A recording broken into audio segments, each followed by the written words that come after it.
welcome to DisruptED TV, where every little idea could make a big difference in your classroom or in your school. And we have a terrific guest lined up today.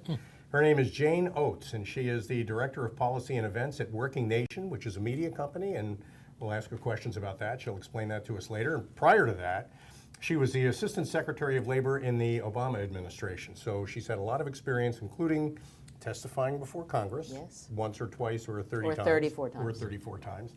But I want to start, Jane, by talking about something that came up before the show. We were talking in the break room.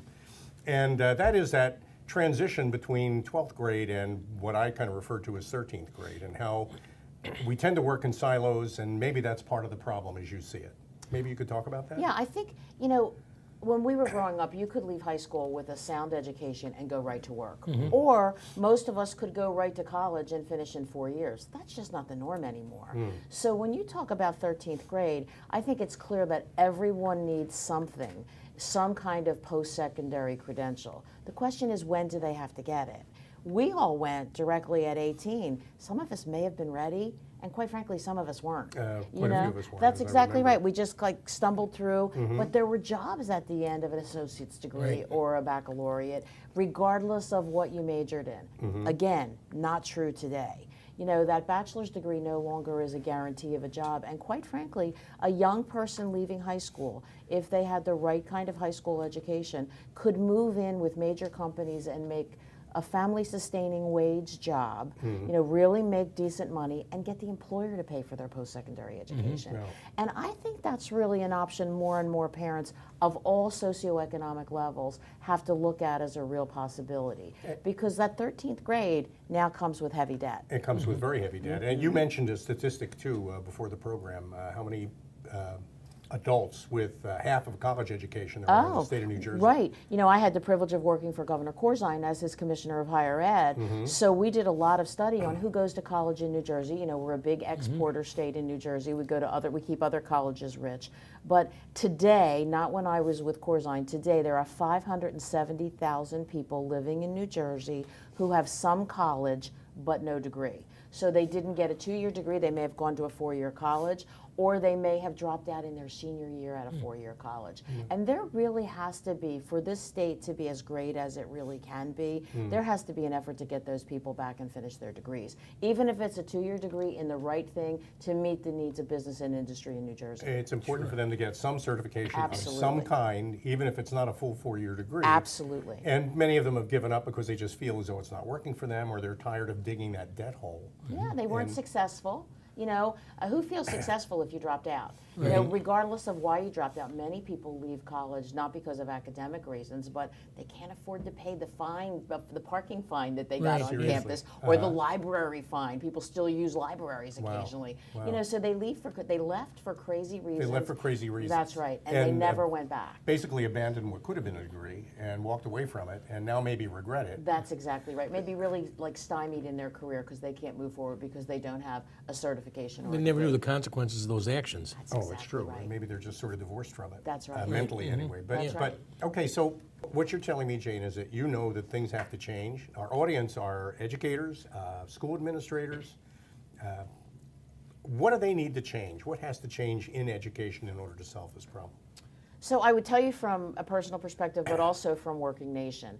I would say that everything has to be intentional and everything has to be relevant. So the days are gone when you can just say to somebody, you have to take an algebra class because I said so. I mean, you have to show what the possibility is when you study algebra in terms of a job relevance. And you have to figure out what you like to do so that you can study more in that way. Look, I am a recovering teacher, as we talked about before the show. I am never going to say anything about teachers. They are amazing. And what they have to do in a very truncated school day is incredible, and what they have to fit in. So we need to all work together in a much more, as I said, intentional way. We need to get after-school programs linked in with the schools so that what a child does after school, whether it's sports or whether it's academics, whether it's arts, whatever it is linked into their learning and linked back so the teacher can say, this kid isn't motivated in my algebra class, but he's really motivated on the sports field, or she's really motivated on the sports field. How can I I bring that motivation that he or she has into my classroom? And sometimes those third parties, coaches, drama people, can tell you this is what they really respond to. We really have to ignite young people, just as we at Working Nation talk about igniting not so young people, because the day is over that it's done. Your learning is never done. Working Nation is built on a pillar that there are 4 things causing structural unemployment. Globalization, of course. Longevity. We're all living longer. We don't retire at 52 like our mom or dad did. The idea of technology, changing the world of work, not as an enemy. Robots are not our enemy, but they are going to take certain kinds of work away. And we have to make sure that we're preparing for the jobs that they're going to create, that technology is going to create. And lastly, I say this to your teacher audience, is that fractured education system. Teachers, just like when I was teaching, left college and started teaching, and many of them stay until they retire. They've never worked in biopharma. They've never worked in manufacturing. Many of them haven't even been a lifeguard. So therefore, they don't know the skills that you need for those jobs. So we need businesses to come in and be a lot more transparent about who they're hiring and why. What are the skills and competencies that businesses in New Jersey and across the country are looking for, so those teachers can start to embed them in what they're learning. Not going to change how you teach great literature, right? No, sure. You're still going to teach the great books, but maybe it's going to change how you get people to reflect Maybe it'll on change those how you books. connect That's with the people exactly that are trying right. to learn all That's that. exactly right. Okay, so I can think of two segues into further conversations, the last of which I think is Working Nation and what your mission is Okay. there. But before we get to that, I think what I want to explore with you is that fractured education point that you made, which is, we've had lots of people on DisruptED TV before come on and talk about how it's important to partner with the business community, the local business community. Maybe you've got some perspective on that? Yeah, well, when I was here in New Jersey, I had tremendous support, particularly from the utility companies. People like Jersey Resources, Larry Downs was the chair of my board, and they really talked about what they did in the community, both with high school students and with community college students. And they didn't see it as an act of community, even though we would see it as that. They saw it as good for business. Sure. They saw it as a way to get people to learn the skills they needed. So they had a talent pool that was ready. And everybody, utilities, manufacturers, construction, everybody's complaining about the graying of their workforce. Now we could give them some hair color and maybe change that. But they're seeing there's a transition coming in their workforce. And they're panicked if they don't already have those tentacles out into the community. And, I would watch Jersey, Atlantic Electric, I'd watch JCP&L, all do the same thing. They knew that their workforce had to be local. People are not going to move here from Minnesota to work for a local utility company. They had to get their workforce here. Now they could bring in high power execs from anywhere in the world, but they knew that the bulk of their workforce was going to be local, like many Jersey employers, Sure. right? Many local employers realize people aren't going to move to come and take a job with them. So they really put time and effort. Not just buying t-shirts or hats, not just going for career day, but really offering internships, paid internships, offering internships for credit, letting high school kids come in and job shadow. So, everybody thinks manufacturing and utilities, ooh, dirty, I don't want to do that. They get in, these are scientific laboratories. That's where the energy is. That's when you think exactly about it, I want to right. get in there and get my hands dirty. That's right. And when they bring people in, they decide, I want to think about that as a career choice. So those employers are really spending a lot more time. And I have seen a number of employers really come in and influence curriculum.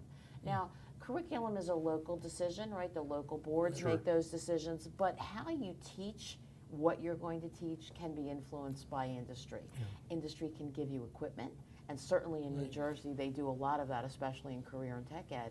But they can come in and give you access to pads and computers that you might have to wait years for your school. Otherwise to have. And so there could be a source of, it could be a source of all kinds of support, not the least of which is actual job experience. That's right. Which a middle school teacher could take advantage of just by crafting a project for their class that involves some local manufacturing organization or That's right. service delivery organization. Well, and you hit the nail right on the head. It doesn't have to be all internships because you're Right. never going to be able to take that to scale. Mm-hmm. And Right. all kids don't want to have an internship. No. But when you talk about bringing in authentic problems into Mm. a classroom, instead of doing problem 27 in the workbook, bringing in a real problem from a local business person, and then how about this for an idea? Bringing that local business person in to hear the students deliver their That's solutions. the payoff. Then you have that two-way street. That's Then the you have payoff. parents really jazzed up that that local business person is coming in and spending time with their kid. That's Those very kids will get important. energized too. They'll, I they'll, think they'll that's buy right. into that right away. Oh, yeah. And once they buy into it, they're going to be more conducive to working for these companies. Absolutely, and staying in New Jersey. Right, and you staying know, or here, staying exactly. in New York, or staying in Pennsylvania, wherever it is.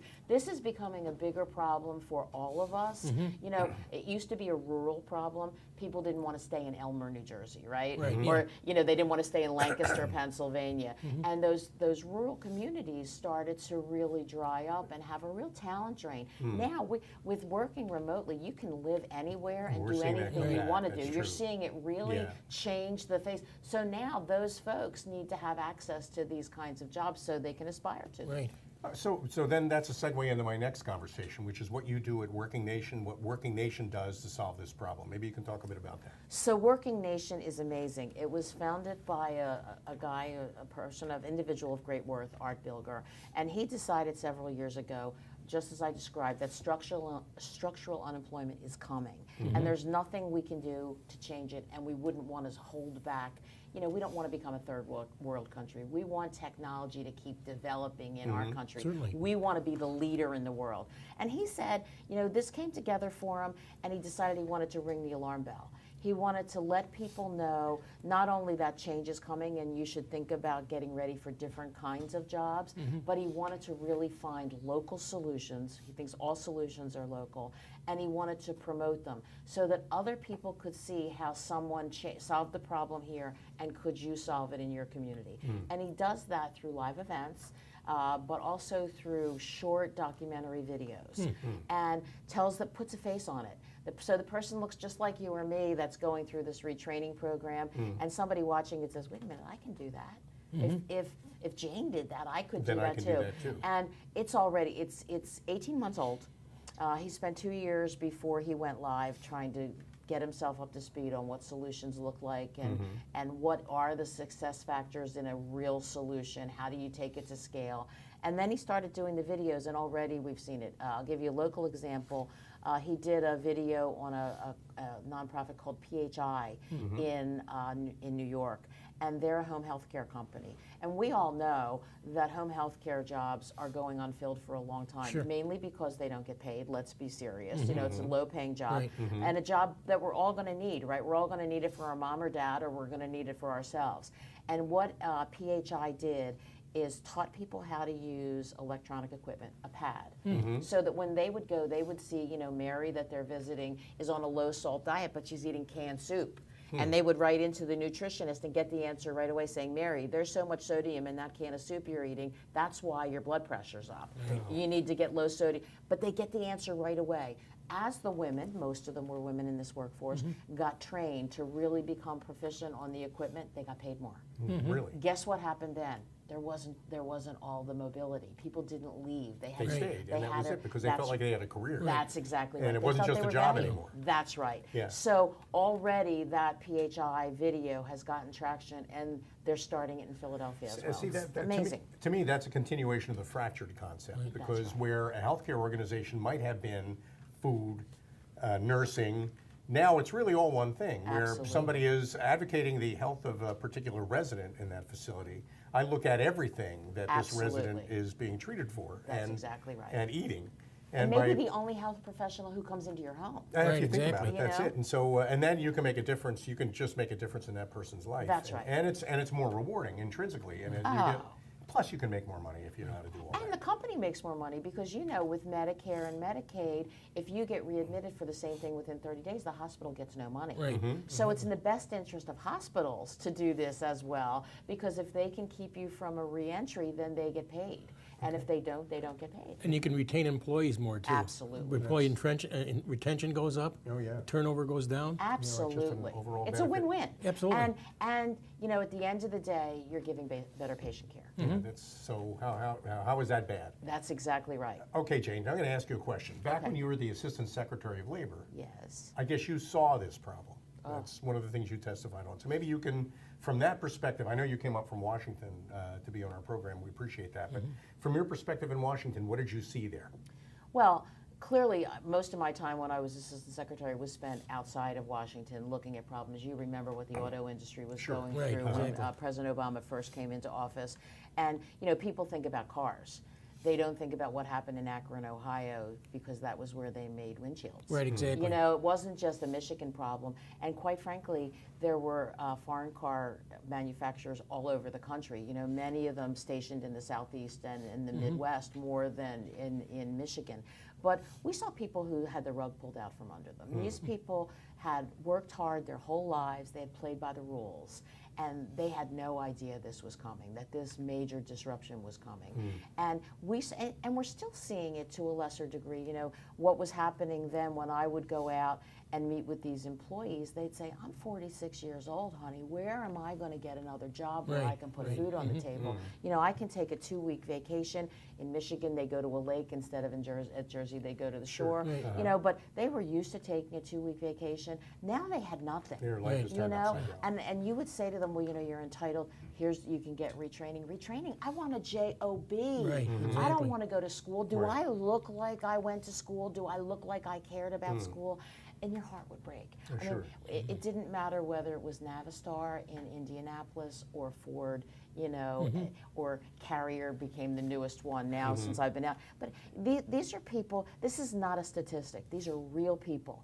And I think that's where Working Nation has it right, where I didn't. If I had a magic wand and could go back, I would do storytelling as I gave out retraining money, because I think if these people had seen 50-year-old women who worked on the assembly line like them getting retrained for data analytics or getting retrained for cybersecurity, not as a data scientist, as a tech. Right. You know, Sure. it's a 2-year degree that pays $60,000. You know, and is there overtime? Absolutely. Just like you were used to on the floor at the manufacturing plant. And maybe you want to go into healthcare.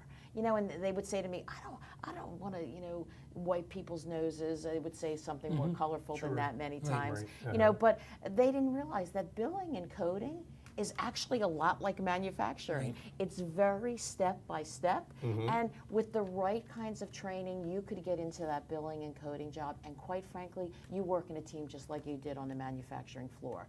And I really have to tell you, the people at the community colleges during this time and the people that ran the local workforce investment boards were amazing. I mean, they were like working triage as we would have seen it on a battle site.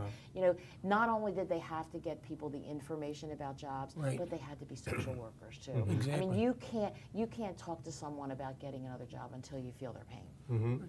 So you see community colleges then as kind of on the front line of this. Oh, I absolutely. mean, those 2-year institutions are the ones, the story, the power of the story you just told me is that I can complain about not having my job for 5 years, or I can spend 2 years learning a new job that might even be better than my old job. That's exactly right. So trying to get people to shift from that negative feeling that something has been dumped on them to that positive sense that now they're in control of something that it might actually lead to a better outcome, that's what Working Nation does. That's what we do. We try to tell those stories about solutions. They're all success stories, all solutions, and get you to believe that with the right partnerships, you can do the same thing. Anybody can do it. That's the whole Anybody, No, that's it. anybody Anybody can can. do it. Get an employer partner, get an educational partner, sometimes get a third party, because quite frankly, if I'm changing from manufacturing and I want to go into something where I'm working in a hospital, I probably need a new wardrobe and I don't have a lot of money. So Right. getting a third party, whether it's a Dress for Success or whether it's a local Goodwill to kind of help you put yourself together, you know, to buy your first couple suits so Sure. you don't have to go and pay full price for them until you start getting a paycheck. That third party, that nonprofit can always be helpful. And you know, I started to, when we were in the room before we started the show, we were talking about our first event was at Rutgers.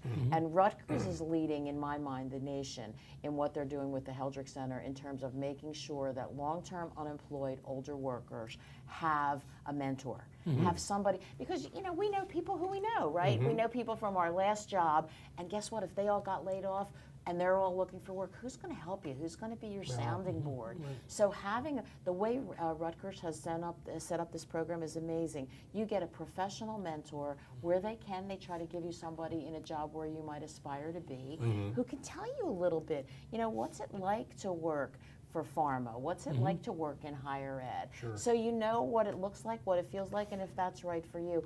They're the only four-year college I know right now in the country doing that. I might have missed some, but we were so proud to highlight what they're doing at Heldrick, because it really is life-changing for the students who may be a little older than what they're used to at Rutgers. And a mentor can also take and make that transition more real for these people. Absolutely. So it's not abstract anymore. It's something they can feel they can do. Absolutely. And they're safe. I can ask you, I'm not going to ask you a question if you're a potential HR person. Right. Because I don't want you to see my vulnerabilities. I don't want you to know that I'm afraid. I'm going to come to that interview with my game face on. Right. But when you're my mentor, I can say, I don't think I can sit there and talk to them for 30 minutes. What do I say? Right. And see, that's the, without Working Nation, without a program like the Rutgers program that you just described, I disappear into my own head. That's exactly And that's where despair lives. That's exactly So in order for me to get out of my head, and anybody can do this, no matter how old they are, and this is really, what I love about this whole story, Jane, is that it's lifelong learning made real. That's right. Because we really all need to be lifelong learners throughout our entire lives. That's right. We didn't grow up with microwaves. No. It's true. I know. When you Hot think of plates. all the things we've learned. I still remember the day my grandson and I walked by a phone booth and he asked me what it was. Wow. And because we just don't have them anymore. That's exactly right. In fact, that phone booth is gone now. It was in New York. We all learned how to use handheld. Right. And we remember the first cell phones, Uh-huh. frightening as They're they about were. this big, too. That's We do, exactly true. right. Still remember what they sound like. But I have a question for you. We're coming up on the end of our program where you get to tell everybody how to reach you at Working Nation and maybe how to get the videos. But before we do that, I guess, my question to you is that the material and the content that is on Working Nation is available at no charge? At no charge. Okay, so talk a little bit about your video library and what kind of lessons. So when we choose the solutions, one of the things that's very important to us is they don't pay to have their story told.